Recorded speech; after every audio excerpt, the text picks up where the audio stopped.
Alrighty troopers, welcome back to the channel, and today we're going to be discussing the Jango Fett Slave 1. Comes from Republic Bricks. It was designed by Dave's Customs. It has 924 pieces, and it goes for retail at $280, but it's currently on sale for $260. Alrighty, go ahead and jump on into the piece review here. And for me, all the pieces of my model were present. However, most of the tiles on the exterior of the model were a little scratched up a bit. It's pushed it back under the light the way you can't really see it that well, but I'll get a close up in a minute to kind of show that.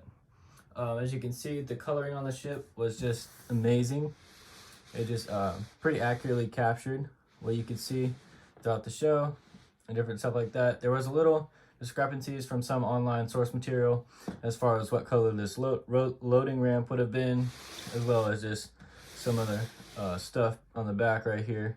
Just as far as part of this was gray on the source material, but you obviously can't have two different pieces for this right here. And unlike Lego, they don't able to use stickers at the moment, so it is what that is. But not really a big downside to me.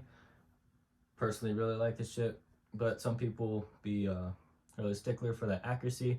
And if you want, you could always get the sticker stuff from the 2019 20th anniversary Slave 1 and use those here, and it would work pretty much the same way, work pretty well with that here as well, as much as it did on the other ship that Lego used to create the gray coloring on the back side of this other side of the Slave 1.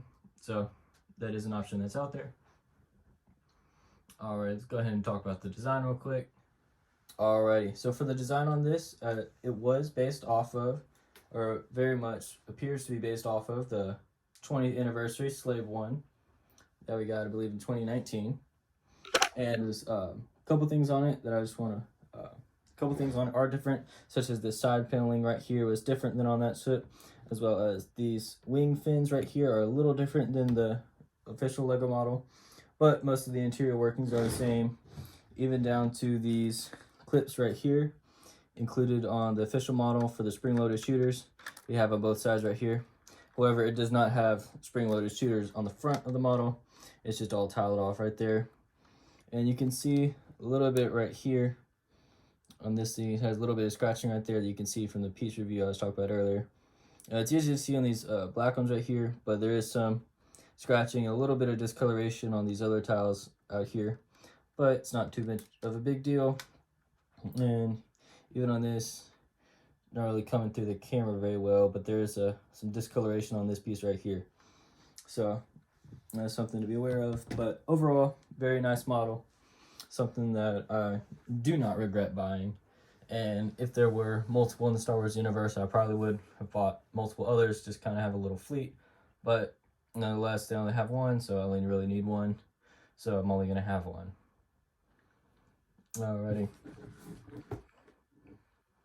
Alrighty, moving on to the interior part of the ship real quick. Go ahead and open up this cockpit area, and it does have this swinging seat that they had in the Lego model to be able for the figure to be able to facing up at all times while seated.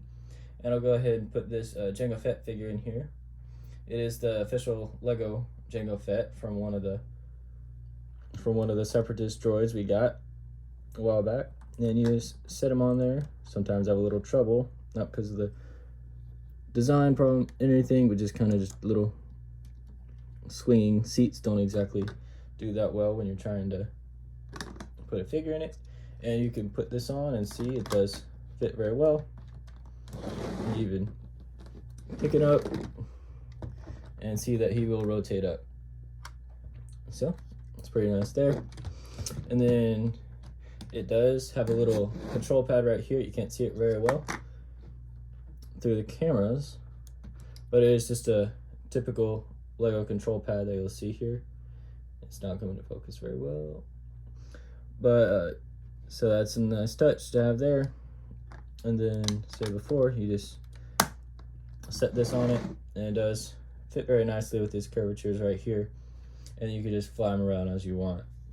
The other interior compartment, I guess you could call it, comes over here, same one they had for the 20th anniversary ship, where this will come up, and to where in the Lego set they had a Han and Carbonite piece for you to stick in there, and it just sit there. This would come down, and it would theoretically be sealed in flight. That's pretty nice. It also operates as the main loading ramp in the movies. And just like the 20th anniversary Slave one that we got a couple years ago, these are rotatable. However, they are locked in position, and they're not synchronous, and they move asynchronous from each other and just move about as they are independently. Same thing with these wing fins right here. They will rotate with the ship as it goes from landing position to flight position, unlike the guns up front. So that's cool. Just a little extra detail that they added. How these wings are also asynchronous of each other. They will move independently of each other. So that's nice. And moving on to the instruction part. So personally, I really like the instructions. Every step was shown clearly and really easy to follow. The only part of the model that I can remember being hidden by the build is when putting on this piece right here. It was hidden by the build because it had you putting on both of these at the same time, and it had it from this angle, and then just kind of you're supposed to get the picture that this was on the other side. So nothing too big of a deal there, just something to be aware of, and it's pretty easy to go back and fix if you miss it, as it is one of the last things put on. So that's one of the better instructions I've actually seen for larger models like this. So that was pretty nice, and Dave's always been pretty good with that as far as different sets I've seen. He might have a thing or two hidden by the build, but he usually does pretty good about showing every step he does and going through it like that. So yeah, this is definitely a ship I'd suggest going and picking it up if you like Jango Fett or Boba Fett or Slave One in general, or even Bounty Hunters in general, as it was seen with different owners throughout the Clone Wars, all associated with Boba Fett though, such as Aurra Sing and Bosk in a couple episodes, stuff like that. So definitely something I would suggest picking up. And in my opinion, this is one of my top 3 favorite sets from Republic Bricks. One of my other top 3 being the Minos 10 gunship right there in the back corner. And so yeah, definitely suggest picking it up. And if you do like the video, don't forget to like, comment, and share. If you're new, go ahead and hit that subscribe button for more content like this. And then down in the comments below, there's different links to my Instagram, my Discord server, and just some other stuff in general, as well as links to the Republic Bricks website, as well as Dave Custom's Instagram if you want to go check out some other work from him. All right, troopers, that's going to wrap it up, and I'll see y'all next week.